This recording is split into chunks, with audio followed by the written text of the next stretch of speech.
I'm going to deliver two substantive point of arguments, which is the first one is that prisoners are classified as vulnerable to a drug trial, therefore they are ineligible to be the participant. And my second point will explain to you on how even if they are not vulnerable, giving them the right to choose is not the right thing to do. But before I explain to you about my substantive point, I'm going to first give 3 points of rebuttal towards the government side of the house. The government side of the house is trying to explain to us on how it will not endanger the lives of the prisoners, it will not discriminate them. But however, they are forget that prisoners is what we call as vulnerable populations to a drug trial. We think prisoners and common citizens are different in terms of that the prisoner have no bargaining power as what the common citizens have. And I'm going to explain to you later in my arguments. And the second one is that when they said that demand is increasing, that's why you have to fulfill that demand with giving as much as supply that we could by giving this choice to the prisoners. But we think it is useless if this supply is not accurate and will be harmful in the end of the day if we are trying to implement it. So we believe that that will not be achieve the goal itself. And the third one is that on how they said that death penalty will not get this kind of substitute punishment, or on how they are saying that genocide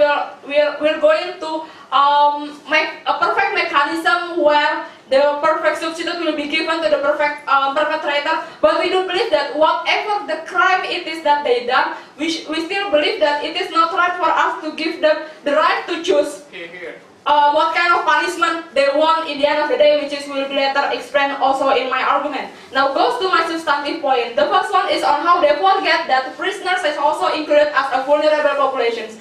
What does it mean by vulnerable population? Vulnerable population is the one who is economically, educationally, and decisionally impaired compared to other citizens. We do believe that by being economically, educationally, and decisionally impaired, it will lead the results to whether it is inaccurate results or it will be harmful in the end of the day. Now I'm going to explain to you how is the process, that how it will be disadvantaging the drug researchers themselves, or even also disadvantaging the prisoners themselves.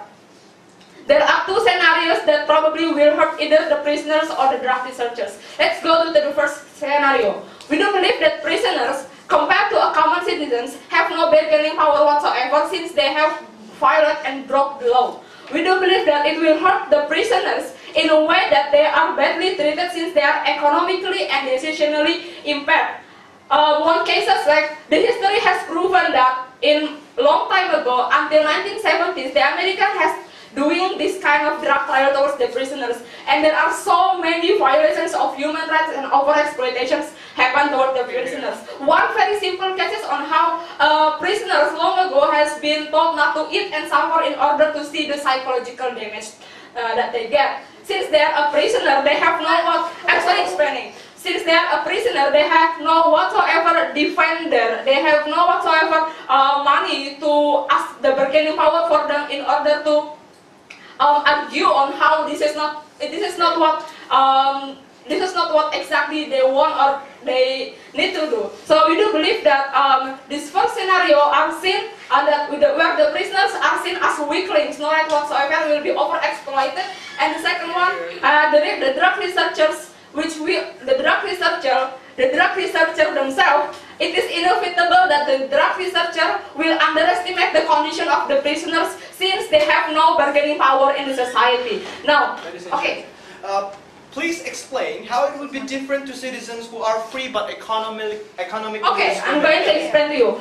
Just now, after the second scenario. The second scenario that will probably happen is that the prisoners might fake symptoms toward the drug researchers since what they seek is the advantages for them. There are possibilities that the prisoners might fake symptoms that actually need to be acquired by the researchers for the accurate results which is needed by the society. So we do believe that by these two scenarios where it will disadvantage the prisoner, and the second one that it will disadvantage the drug researcher. So what is actually the ideal condition which is asked by the government side of the house? The actual ideal condition is where the drug trial participants should not come from vulnerable population, which is prisoner, women, elderly, and children. Within the drug trial, participants should either representative for the illnesses affected, or the populations, or the one who is actually suffer from the illnesses. For example, victims of HIV/AIDS who are suffering and they are volunteering themselves to try the medicines which is researched by the drug researchers. Or for example, where we know that H5N1 affect most of Asian, for example, then we are going to use Asian's population from the citizens as the drug trial participant if they are volunteer to do so. We think those these two conditions will achieve the better result and will not harm any any parties in the end of the day, since they will get free medicines for them and they have bargaining power whatsoever to argue with the drug researchers, and also it will not suffer anyone. We do believe that those explanations have shown to you on how practically this is the wrong thing, this is not the right thing to do for the prisoners and also for the drug researchers. Now goes to my second point of arguments, which is show to you on how philosophically it is not right to do. Even if they are not vulnerable, giving them the right to choose is not the right thing to do. What we know as a retributive concept is to restore what has been lost in the society. Criminals, the perpetrators, took the rights of their victim without the victim's willingness. If you are being stolen or if you are being robbed, do you choose whether it is your handball or whether it is your whether it is your wallet that will be stolen? Not right. We're going to implement the same thing to the perpetrator. We think what we want is the perpetrator to feel the unfairness they did towards the victim.